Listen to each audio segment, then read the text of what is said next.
मेरे सनातनी भाइयों, देखो ध्रुव रटे जी किस तरह हमारा सनातन धर्म को बदनाम करने के लिए ये जो वीडियो बनाया ना, ये देखो आगे। है कि क्या पांडवों ने और श्री राम ने भी मांस खाया होगा। अब कॉमन सेंस लगाई जाए तो जंगल में कौन 12 साल तक उनके लिए पनीर बटर मसाला बना रहा होगा। क्या केवल पेड़ों से फल तोड़कर खाते हुए पांडवों ने 12 साल निकाल दिए? हमें यहाँ पर गैस करने की जरूरत नहीं है। महाभारत में वन पर्व के अध्याय 256 पर जरा नजर डालिए। युधिष्ठिर को एक सपना आता है जिसमें कुछ हिरण उनके पास आते हैं और कहते हैं कि उनके भाइयों ने इतने सारे हिरणों को मार डाला है और अब केवल वे शेष बचे हैं। वे युधिष्ठिर से अनुरोध करते हैं कि उन्हें बीज की तरह रहने दें ताकि वे फिर से बढ़ सकें। युधिष्ठिर को दुख होता है और फिर वो अपने भाइयों से कहते हैं कि हम 1 साल और 8 महीने से उन पर निर्भर होकर खा रहे हैं, अब हम काम्यक वन में चलते हैं। 1 साल और 8 महीने, इमेजिन करो। पांडव इतने लंबे समय तक हिरण का मांस खा रहे थे कि जंगल में हिरण ही खत्म होने लग गए। अब यही सवाल रामायण में श्री राम को लेकर उठता है, क्या राम ने भी मांस खाया? सच बात यह है दोस्तों कि वेदों और वाल्मीकि रामायण में भी मीट खाने के उदाहरण मिलते हैं।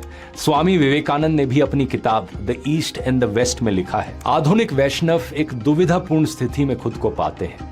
रामायण और महाभारत में ऐसे उदाहरण मिलते हैं जहां राम और कृष्ण को मांस का सेवन करते हुए और मदिरा पीते हुए दिखाया गया है। सीता देवी रिवर गॉडेस गंगा को कसम देती हैं कि वे मांस, चावल और वाइन के 1000 मर्तबान ऑफर करेंगी। सीता जी गंगा को मीट ऑफर कर रही हैं। ये वाल्मीकि रामायण का अयोध्या कांड अध्याय 52 श्लोक 89 है। स्वामी विवेकानंद इसी श्लोक का उल्लेख कर रहे हैं। और महाभारत के उद्योग पर्व अध्याय 58 श्लोक 5 का, जहां संजय कहते हैं कि उन्होंने कृष्ण और अर्जुन को चंदन का लेप लगाए हुए, फूलों की माला पहने हुए और मधवासव पीते हुए देखा। और अर्जुन मिस्टर ध्रुव रटे जी, रिसेंटली आपने जो वीडियो बनाया ना कि हिंदू बीफ खाते हैं, तो हम ये बात बोलने भी मुझे कैसे लग रहा है, क्योंकि वो शब्द हम मुंह से उच्चारण भी नहीं करना चाहते, लेकिन फिर भी मुझे बोलना पड़ रहा है। तो आपने बस यही नहीं बताया, आपने ये बोलो कि श्री राम जी वन में मांस खाते थे, सीता मैया गंगा मैया को मांस मदिरा ऑफर कर रहे, पांडवों ने वन में जाके मांस खाया होगा। श्री राम जी 14 साल तो ऐसे तो नहीं कि उन्होंने फल मूल पनीर बटरा खा के अपना जीवन को व्यतीत किया। आपने सीधा सीधा ब्लेम डाल लियो कि उन्होंने मांस खा के ही जीवन व्यतीत किया होगा। तो इस तरह का जो बात आपने बोले हो ना, ये हमारा सनातन के किसी भी जो धर्म ग्रंथ है ना, किसी में भी ऐसा नहीं लिखा होगा। क्योंकि इस्कॉन से एक प्रभु जी है, उन्होंने हमारा शास्त्रों को कैसे अच्छी तरह से वर्णन किया है कि भगवान श्री राम जी क्या खाते थे, क्या नहीं खाते थे। शास्त्रों के द्वारा जो भी बताएगा मैं भी उनको आपको दिखाऊंगा। हरे कृष्ण, जय श्री राम।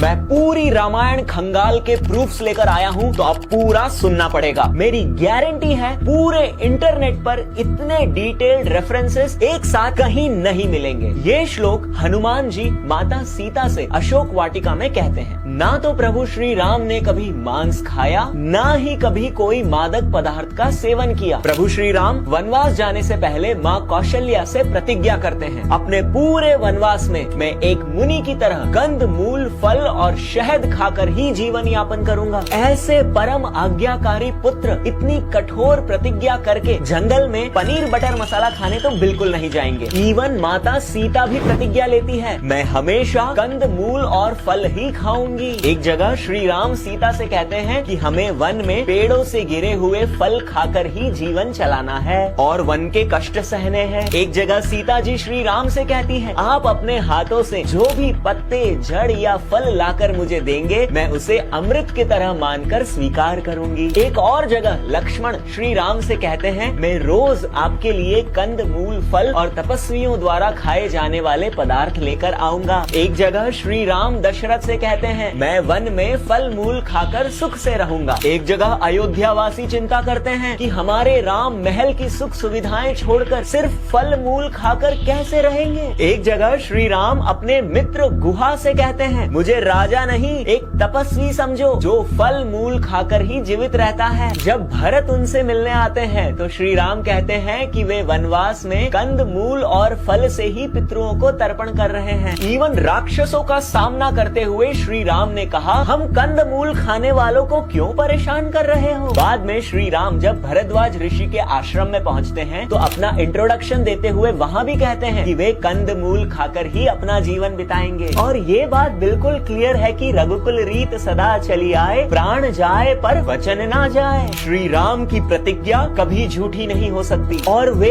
अपने पिता, ऋषि, मुनि, ब्राह्मण, सीता माता, लक्ष्मण, भरत सबके सामने ये प्रतिज्ञाएं ले रहे हैं। इनफैक्ट वो तो इतना तक कह देते हैं कि अपनी प्रतिज्ञा पालन करने के लिए मुझे लक्ष्मण या सीता तक को छोड़ना पड़े या अपने प्राण भी त्यागने पड़े तब भी मैं अपनी प्रतिज्ञा को नहीं तोड़ूंगा। इवन महाभारत के अनुशासन पर्व में भी भीष्म पितामह युधिष्ठिर महाराज से कहते हैं कि प्रभु श्री राम ने अपने पूरे जीवन में कभी भी मांस नहीं खाया। जय श्री राम। धूप रेड्डी जी, भगवान ने जो आपको बुद्धि दिया ना, इसके जरिए में आपने बहुत कुछ कमाया होगा, ठीक है, लेकिन आपका जो सक्सेस ना, कामयाबी ना आपको सर पे चढ़ गया। देखो ये जो आपने जो इस अहंकार के कारण, जिस बुद्धि के कारण आपने बहुत कुछ कमाया ना, इस बुद्धि ने आपको कैसे गिराता है।